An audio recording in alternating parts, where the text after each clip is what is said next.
โอเคนะครับกับสวัสดีทุกคนทุกท่านเลยนะครับวันนี้เราก็อยู่ในเกมโรบอกในแมปของพื้นที่การต่อสู้กันนะครับผมวันนี้ก็เป็น EP ที่3แล้ววันนี้เราจะมารีวิวอาวุธคุซาริกามะนะครับผมอีกชื่อตรงแปลตรงตัวเลยก็คือเคียวโซนั่นเองนะครับผมเราจะมารีวิววันนี้กันนะครับว่าเคียวโซเนี้ยมันจะเป็นยังไงแล้วก็การโจมตีอะไรอย่างเงี้ยถ้าไม่ตายอะไรต่างๆเนี่ยมันจะเป็นยังไงนะครับผมโอเคแล้วครับถ้าเกิดพร้อมแล้วก็ไปกันเลยดีกว่าเราไปหาคู่ต่อสู้กันเลยมานู้เราจะสู้คอนชนะหรือเปล่านะมาเอาละครับเอาคู่ต่อสู้คนแรกก็เป็นฟุตคอนประเภทคอนเลยนะครับผมวันนี้เราจะมารีวิวเกียวโต้นี้กันว่ามันเป็นยังไง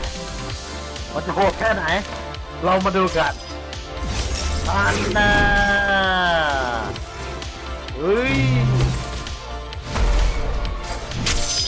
ป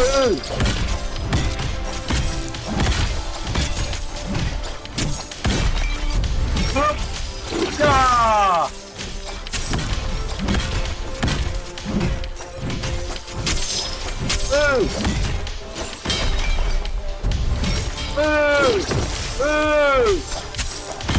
เนี่ยนะการใช้เคียวเนี่ยมันจะตีระยะไกลแบบพวกเป็นระยะประชิดแบบไอ้คอนอะไรอย่างเงี้ยนะ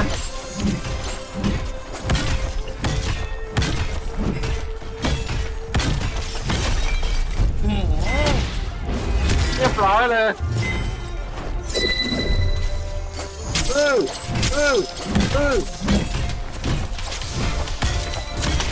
โอ้โหเรียบร้อยมันก็อยู่ที่ว่าเทคนิคเราจะเล่นเป็นยังไงนะครับผมอยู่ที่การแบบว่าการเข้าออกอะไรอย่างเงี้ยนะครับว่ามันจะเป็นยังไงแต่ก็เล่นแบบมีชั้นเชิงนะครับผมทุกอาวุธมันจะโหดหมดอยู่ที่ว่าเราจะเอามันมาใช้แบบไหนนะครับขึ้นอยู่กับเรา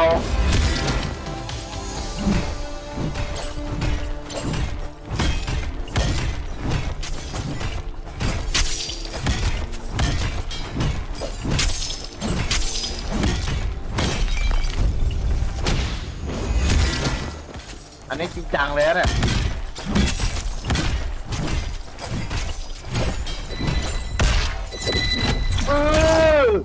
รถมามันตายไปอย่า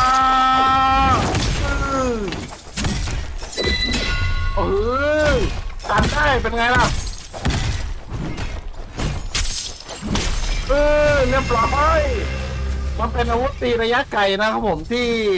การคว้างโซ่ไปแล้วก็ตีเป็นวงกว้างคลิกขวาคือการตีเป็นวงกว้างส่วนคลิกซ้ายจะตีเป็นระยะใกล้นะครับผมมันก็อย่างนี้นะครับกดชิปถอยแล้วก็กดตัว S ถอยแล้วก็เดินหน้าการหลบหลีกซ้ายขวานะครับผมก็กันก็จะเป็นตัว F นะครับกันจะเป็นตัว F การใช้ท่าไม่ตายก็จะเป็นตัว R แต่ก็การเล่นเกียวอันนี้นะครับผมมันถ้าไม่ตายมันก็สุดโหดอยู่นะครับผมจากที่เราใช้ไปเมื่อกี้เป็นไงครับโหดไหมก็ถือว่าโหดอยู่นะมันเป็นเกียวแบบที่ดีแบบอย่างหนึ่งเลยนะเกียวนี้จะพูดว่ายังไงอ่ะมันก็เล่นมันอยู่นะการกระชากโซ่การตีวงกว้างแล้วก็การแบบว่าตีวงกว้างเป็นวงกว้างอะไรอย่างเงี้ยมันสุดยอดเลยนะเราจะขอมาเล่นกับผู้เล่นเราจะสู้สัก 3-4 แมตช์นะครับผมอ้าวทำไมไม่สู้อ่ะโอเคมาเลยอาวุธสั้นเราอาจจะแพ้อาวุธที่แบบมีระยะความเร็วแล้วก็การหลบหลีกสูงอะไรประมาณนี้นะครับผมอาจจะทำให้เราเนี่ยเสียเปรียบในบางครั้งได้นะครับผมอย่างไม่คู่เนี่ยผมก็ชอบเล่นนะเอาจริงมันเป็นอะไรที่สุดยอดเลยมันเหมือนมันอาวุธมันสุดยอดอ่ะมันเร็วอ่ะเนี่ยมันเร็วมากอ่ะ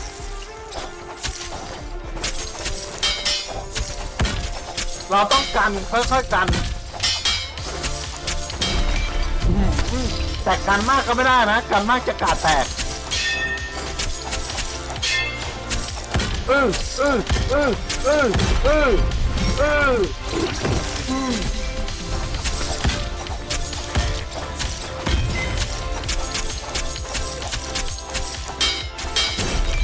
มันอยู่ที่การเล่นของแต่ละคนนะว่า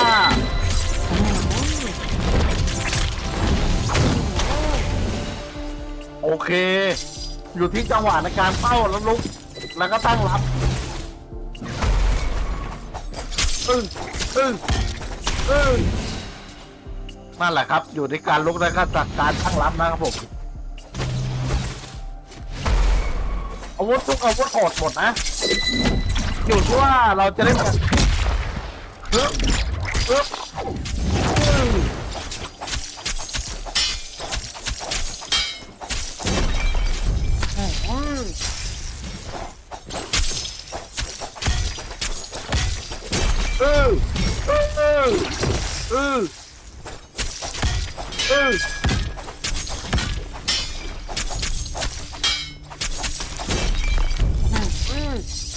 แตกเป็นระนาวเลยรถเป็นน้ำเป็นน้ำเป็นให้มนุษย์สบ้างโอเคเราจะสู้สัก2-3 คนนะครับผม2-3 คนเพื่อที่เราจะมาดูประสิทธิภาพของเกียวโซ่นี้กันนะครับว่ามันเป็นยังไงแล้วมันโหดขนาดไหนนะครับผมโอเคเราจะมาลองสู้กับเงาดูนะครับว่าเราจะสู้เงาได้ไหม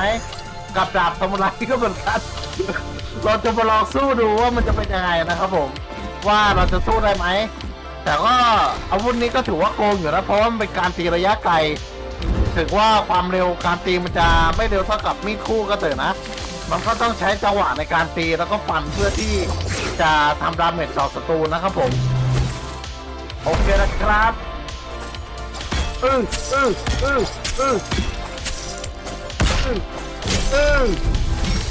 ถ้าเกิดว่าเล่นตามสเต็ปนะตีซ้าย1 2 3แล้วก็ใช้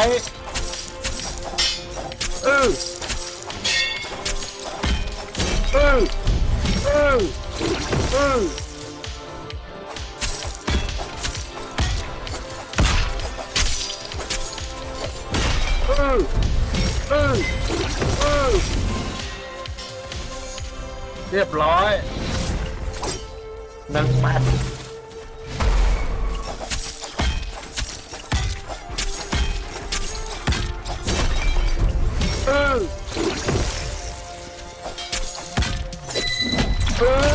ถ้าไม่ตัด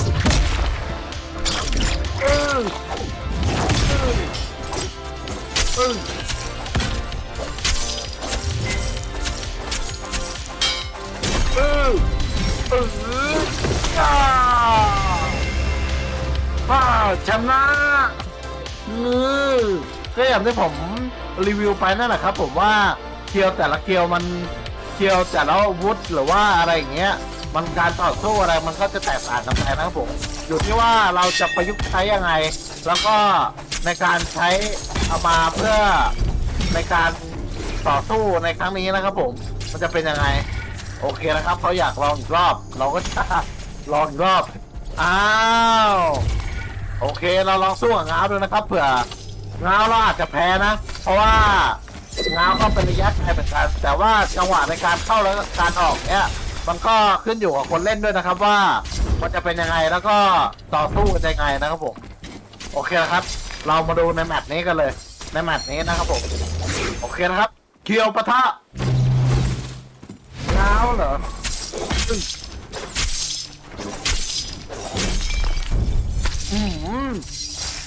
เงานี่โจมตีรุนแรงจริงนะ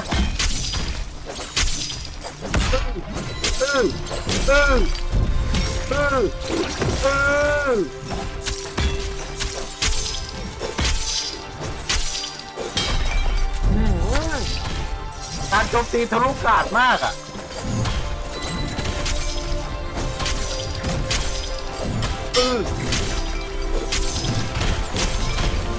กันก็ทำไม่ได้เลยอ่ะ นี่นแหละผมถึงบอกไงว่าการโจมตีค้อนง้าวอะไรอย่างเงี้ยมันคือมันการทำมันสามารถทำลายกาดได้ง่ายมาก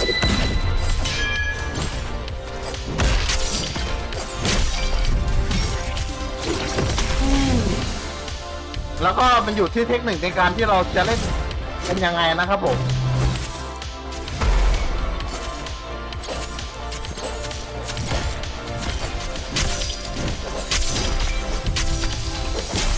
ยังไม่มีโอกาสไม่มีจังหวะในการใช้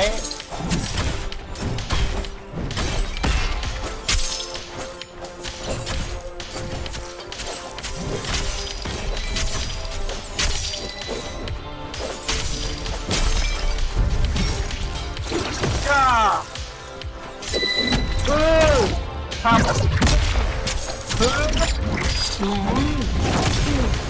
จังหวะการท่าใช้ท่าไม่ตายมันก็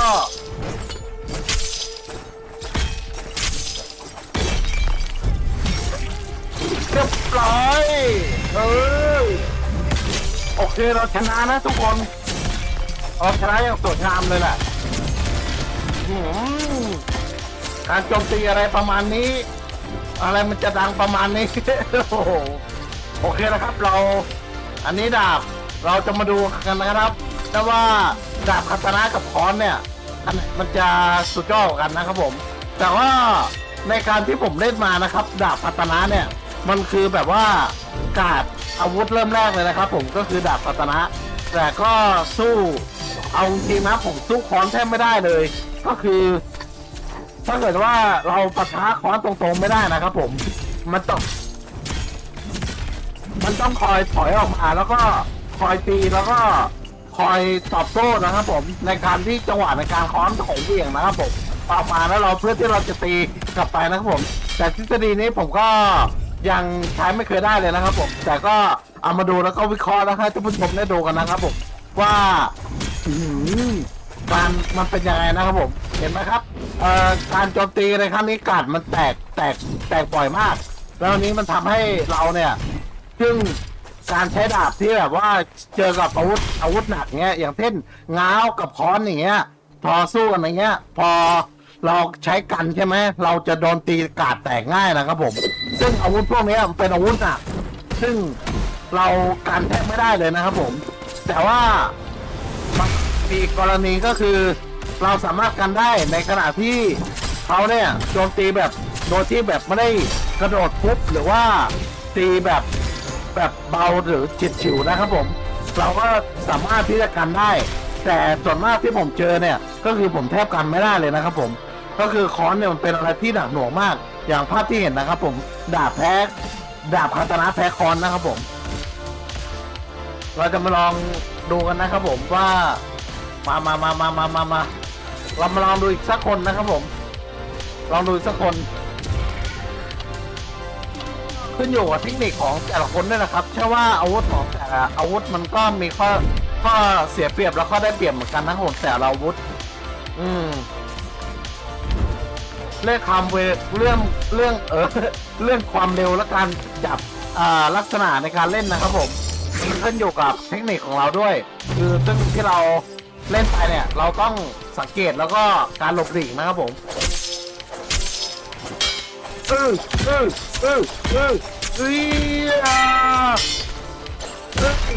เนี่ยครับผมไอ้ลูกตุ้มท้ายโซ่เนี่ยเห็นปะ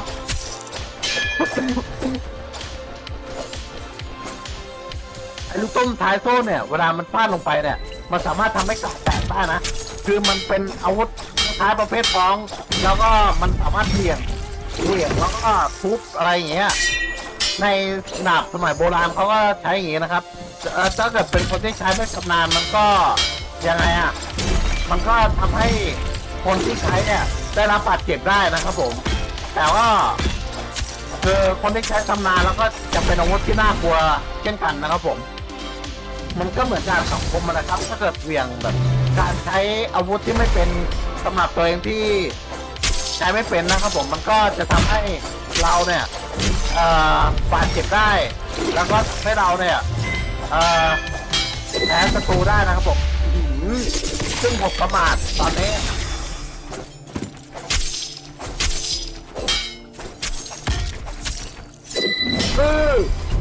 โหมันกันได้ โอ้โหเขากันได้อะอืมอืมอืมเอ้ยเอ้ยต่อหัวไปทีนึง โอเคนะครับก็อย่างที่เราผมพูดไปนะครับผมว่าเคียวโซเนี่ยเอ่อเอ่อมันเป็นอาวุธตีระยะไกลนะครับผมมันก็ระยะในการตีก็ประมาณคืบหนึ่งประมาณคืบหนึ่งระยะตัวนะครับผมในการมัดโซ่มันก็จะไม่ได้ยาวมากนะครับผมถ้ายาวเกินไปเนี่ยมันก็ขึ้นอยู่กับผู้ใช้นะครับผมว่าจะประยุกต์ใช้กับมันยังไงนะครับผมโอเคนะครับผมก็อันนี้ก็ให้ข้อมูลโดยพอสมควรแล้วนะครับผมว่าทุกคนคิดยังไงนะครับผมทุกคนคิดยังไงก็คอมเมนต์ไว้ได้ใต้คลิปได้นะครับผมก็จะมาตอบทุกคอมเมนต์เลยสำหรับวันนี้ก็ขอปิดคลิปแล้วก็ใครที่ชอบก็ฝากกดไลค์กดแชร์กด subscribe และกดกระดิ่งเพื่อให้พลาดคลิปต่อไปนะครับผมเอาละครับครั้งหน้าก็จะเป็นการรีวิวอาวุธค้อนนะครับผมก็จะเป็นยังไงแล้วก็รอรับชมกันครั้งหน้าได้เลยครับผมว่าค้อนของเราเนี่ยมันจะเป็นยังไงแล้วก็การโจมตีของค้อนเราเนี่ยมันจะทะลุกาดของคนอื่นได้อย่างที่เราโดนทะลุกาดหรือไม่นะครับผมโอเคแล้วครับสำหรับคลิปนี้ก็ขอตัวลาไปก่อนนะครับพบกันในคลิปต่อไปนะครับผมโอเคแล้วครับสำหรับวันนี้ก็ขอลาตัวไปก่อนลาไปก่อนนะครับบ๊ายบาย